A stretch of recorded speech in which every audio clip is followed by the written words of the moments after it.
পেহেলগাঁওয়ে নৃশংস ঘটনার বদলা নিতে কিভাবে পাকিস্তানের উপর আঘাত হানে দিল্লি, সেদিকেই এখন নজর সকলের। তৎপর নরেন্দ্র মোদী সরকার। প্রতিনিয়ত চলছে বৈঠক। যুদ্ধবিরতি লঙ্ঘন করে সীমান্তে গুলি চালানো নিয়ে পাক ফৌজকে কড়া হুঁশিয়ারি দিয়েছে ভারতীয় সেনা। বহুদিন ধরে দাবি জানালেও এখনো রাষ্ট্রসংঘের নিরাপত্তা পরিষদের স্থায়ী সদস্য হতে পারেনি Bharat. Algeria, Greece, Guyana, Panama, Sierra Leone, Slovenia এবং সোমালিয়া এই রাষ্ট্রগুলো এখানকার অস্থায়ী সদস্য। জানা গিয়েছে বুধবার এই দেশগুলোর বিদেশ মন্ত্রীদের সঙ্গে ফোনে কথা বলেছেন বিদেশমন্ত্রী এস জয়শঙ্কর।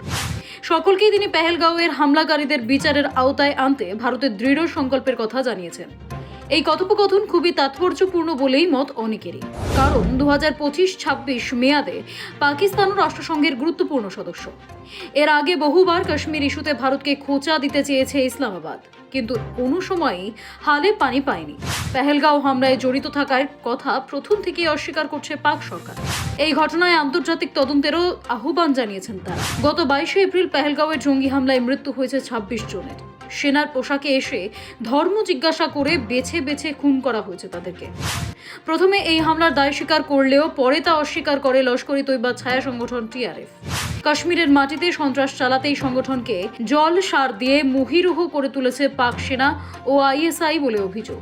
এই পরিস্থিতিতে দুদিন আগেই পাকিস্তানের প্রতিরক্ষা মন্ত্রী খাওয়াজা আসিফ জানিয়েছিলেন, সন্ত্রাসবাদকে অর্থ ও মদত দেওয়ার মতো ঘৃণ্য কাজ গত 3 দশক ধরে করে এসেছে পাকিস্তান। এই কাজ পাকিস্তান করেছে আমেরিকা, ব্রিটেন সহ পশ্চিমের দেশগুলোর জন্য। এটা পাকিস্তানের ভুল ছিল, যার ফল পাকিস্তানকে ভুগতে হচ্ছে। এই বক্তব্যই তুলে পাকিস্তানকে তুলোধনা করে ভারত। ভারত পাকিস্তানের মধ্যে বাড়তে থাকা উত্তেজনার মাঝেই রাষ্ট্রসংঘের প্রধান অ্যান্টনিও গুতেরেসের ফোনও আসে জয়শঙ্করের কাছে। গুতেরেসের ফোন গিয়েছে পাকিস্তানের প্রধানমন্ত্রী শেহবাজ শরীফের কাছেও। দুই দেশকেই তিনি ডিএসকেলেশনের জন্য আহ্বান করেন।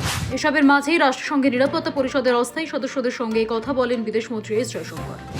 রাষ্ট্রসংঘের নিরাপত্তা পরিষদের ময়দানে ভারতের অবস্থান জোরালোভাবে তুলে ধরতে কি কূটনৈতিক পিচ প্রস্তুতি শুরু দিল্লির? সেখানে পাকিস্তানকে কোণঠাসা করতে গিয়ে এই পদক্ষেপ? এমনই সব প্রশ্ন জল্পনা উঠতে শুরু করেছে জয়শঙ্করের এই 7 দেশের বিদেশমন্ত্রীদের সঙ্গে কথোপকথন ঘিরে। তথ্য বলছে, এই 7 দেশের সঙ্গে ফোনের কথোপকথনের জেরে জয়শঙ্কর সন্ত্রাসের বিরুদ্ধে দিল্লির জিরো টলারেন্স নীতির কথা বলছেন। সেখানে তিনি সন্ত্রাসের বিরুদ্ধে লড়াইয়ে তিনি সকলের সমর্থন চেয়েছেন।